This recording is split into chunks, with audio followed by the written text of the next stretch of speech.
সম্প্রতি কৃষি খাতে কৃষকের মান উন্নয়নে ব্রি ধানের নতুন ১০৯ থেকে ১১৪ পর্যন্ত ৬টি জাত উদ্ভাবন করেছে ধান গবেষণা ইনস্টিটিউট।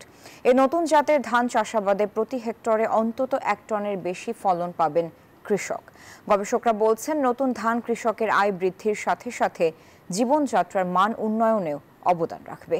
জাহাঙ্গীর আলমের তথ্যচিত্রে ডেস্ক রিপোর্ট।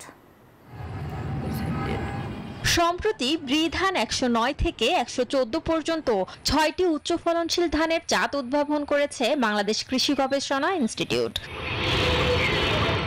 গবেষকরা জানান, এসব ধান প্রতি হেক্টরে ১ থেকে ২ টনের বেশি ফলবে। এছাড়া ৩ সপ্তাহ পর্যন্ত পানির নিচে বেঁচে থাকতে পারে বলেও গবেষণায় পেয়েছেন তারা। দীর্ঘ জীবনের পাশাপাশি ব্লাস্ট রোগ প্রতিরোধীও এসব ধান।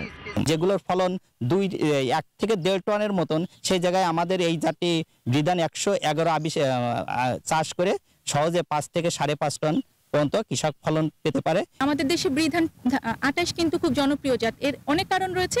একটা কারণ হচ্ছে এর অ্যামাইলোজ। ব্রি ধান 20 বান্ডেল থাকলে প্রতি সেনমানিতে টাকা বাঁচবে। বিকাশ সেনমানি বান্ডেল কিনে জিতুন প্রতি লেনদেনে। এটিরও অ্যামাইলোজ 28। তো যখন অ্যামাইলোজটা এই রেঞ্জে থাকে তখন ভাত ঝরঝরে হয়, যেটা আমাদের বাংলাদেশের মানুষের পছন্দ হয়। কৃষকের জন্য বিশেষ করে যে আকস্মিক বন্যা প্রবণ এলাকায় এই জাতটি ক্ষুধা নিরাময়ে এবং আমাদের ফুড সিকিউরিটি এনশিওর করার জন্য খুব বড় ধরনের একটা অবদান রাখবে বলে আমরা আশা করি। উচ্চ ফলনশীল জাতের ধান উৎপাদনে কৃষকের জীবনযাত্রার মান উন্নয়নে অবদান রাখবে বলে আশা এই বৈজ্ঞানিক কর্মকর্তার। জাতগুলি চাষাবাদের মাধ্যমে কৃষক ভাইরা হেক্টরে অন্তত আধা টন থেকে ১ টন অধিক ফলন পাবেন। পাশাপাশি কোনো জাতের বাজার মূল্য বেশি পাবেন। এতে করে কৃষকের আয় বৃদ্ধি পাবে।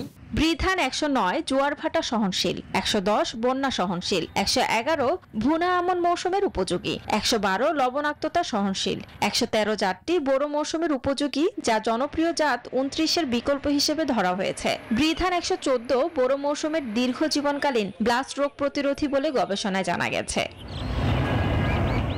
শান্তা ইসলাম, ডেস্ক রিপোর্ট, নিউজ 24।